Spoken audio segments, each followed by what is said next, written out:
Yes, ladies and gentlemen, episode 83 of Pokemon Horizon is titled The Truth Revealed, Amethio's Resolve just dropped, and in this episode, we learn more about the villain side of the story regarding Laqua and their goals surrounding it. There's a lot to talk about here, so let's get to it.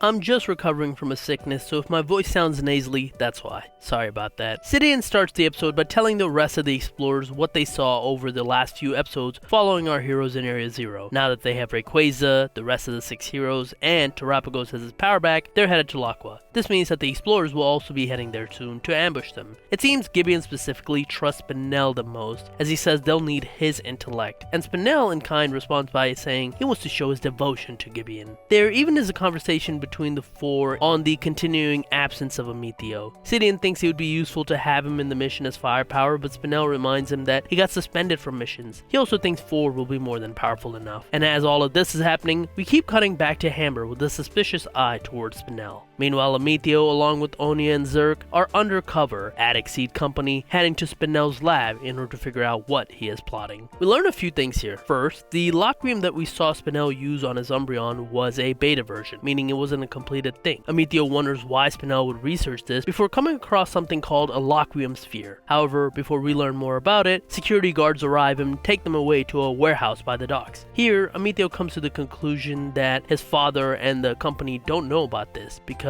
Spinel has paid off these security guards. That's why the security guard brought them here to the warehouse, to make sure that this didn't become a big thing. And almost just as quickly, the doors open back up to reveal Hamber with everyone's Pokemon in hand. He came here because, just like Amethio, he suspected Spinel is up to something. And now, both have come to the same conclusion. Spinel is about to betray Gibeon. Amethio wants Hamber to explain everything to him about Loquium and what happened between his grandfather and Lucius, because he wants to help his grandfather. He wants to learn everything in order to figure out who he is and what he must do. So, Hamber obliges. While that's taking place, Spinel and Calus arrive at Gibeon's place, and it seems they're ready to get back to Laqua. For the Voltaclers, this episode is mainly just following Rayquaza. However, we do get a more scientific explanation of what Locrium actually does. It begins when Freed wonders why it was called the Eternal Blessings Project. Molly surmises that it might be something that forcefully activates the cell in your body. More specifically, she used the example of someone getting cuts and then your body activating cells in order to repair that damage. She hypothesizes that maybe Locrium can continually give you a strong, fresh body by forcibly activating all the replacement cells. And that would explain the plants in the area dying, because plants can't handle that process nearly as well as humans and Pokemon can. And that leads them to the conclusion that this is the same Gibeon from Lucius and Ristel's story. He is Amethio's grandfather, and he is fully alive, thanks most likely to a combination of technology from the Exceed Company and Loquium. After guessing that the explorers are going after Loquium because their current supply might be running out, they wonder if Loquium is even in Laqua. After all, from what Ristel told them, it was sealed by Terapagos, and if it's still there, how dangerous is it? All of this has the adults stressed, but the kids are just excited to get there and see what it's like, and this seems to ease the tension. The Voltaclers know there will be danger, but like always, they'll work together and figure it out, and that to them is motivating.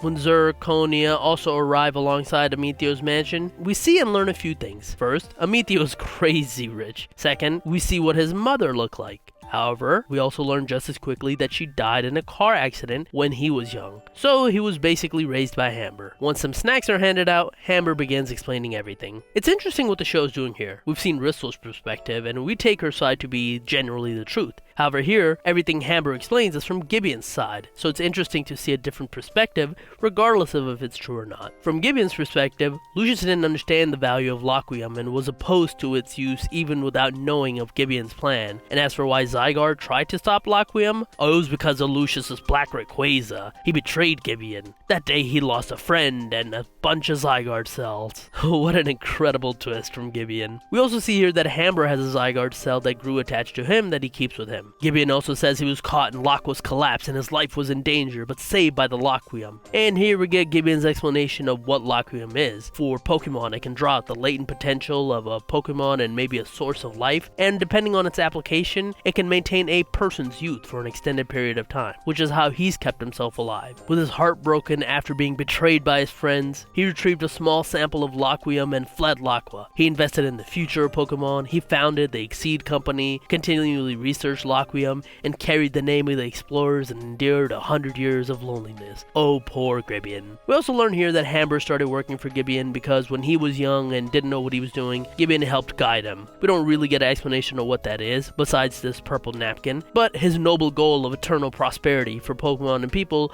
left an impression on him, which is why he became the teacher for the other explorers. He taught Coral, Sidian, and Chalice, the only exception being Spinel. Spinel was actually a seed researcher that Gibeon himself found and was impressed by, and this is where we learn of Spinel's goals finally, which is that Spinel plans to monopolize the Laqua for himself and steal it from underneath Gibeon. Hamber informs the three about the rising Voltaclers being there soon and also informs them that Liko is a descendant of Lucius and Ristle, something that Amethio thought might have been the case. So finally, with all of the information now established, Amethio now plans on going to Laqua to save his grandfather from Spinel. He trusts his Pokemon and both Zerka and Oni are ready to go with him, and now that he knows everything, he understands his goal. While he might have his grandfather's will, isn't the exact same goal. He's also confident in who he is, and Hamber says that he will aid them in their journey and wishes them luck. As we cut to Laqua with Laqua, we see some of the Zygarde cells shining. The end of the episode is our heroes coming across Kumari Town. They get jump scared by Rayquaza before it flies off into the mountains above. Freed and the kids are excited to go chase up after it, but Orla fully shuts them down, saying that the ship can't handle doing something like that without just getting blown up. So instead, they decide to land at the town for now, and then later head for the mountains. And this is where we end the episode. This episode is a massive exposition dump, but it's from the villain's side, which is different from what we've gotten in the past. It allows us to see Gibeon's side of the story, and allows us to make a judgment on how much we believe him. It also tells us more about the relationship between Spinel and Gibeon, and it shows us that unlike the other members, Spinel actually is different. He doesn't just act it. It sets up the conflict that the explorers will have in reaching their own goals. They aren't just going against our heroes, they also have an internal threat that they aren't even aware of yet, and also potentially Chalice. I'll get back to that. But the more important thing in this episode was that this episode was made to allow Amethio and his two minions to get back into the story after a long absence. He is going to be a very integral part of the show moving forward, so it was important to give him an episode like this where we can establish better motives for him, as well as allow us, the audience, to understand him as a character better. Whether that's through learning about his childhood, like the fact that his mother died, or his father seemingly wasn't there to raise him, so he was raised by Hamber, to how he will be different than his grandfather. Despite wanting to save his grandfather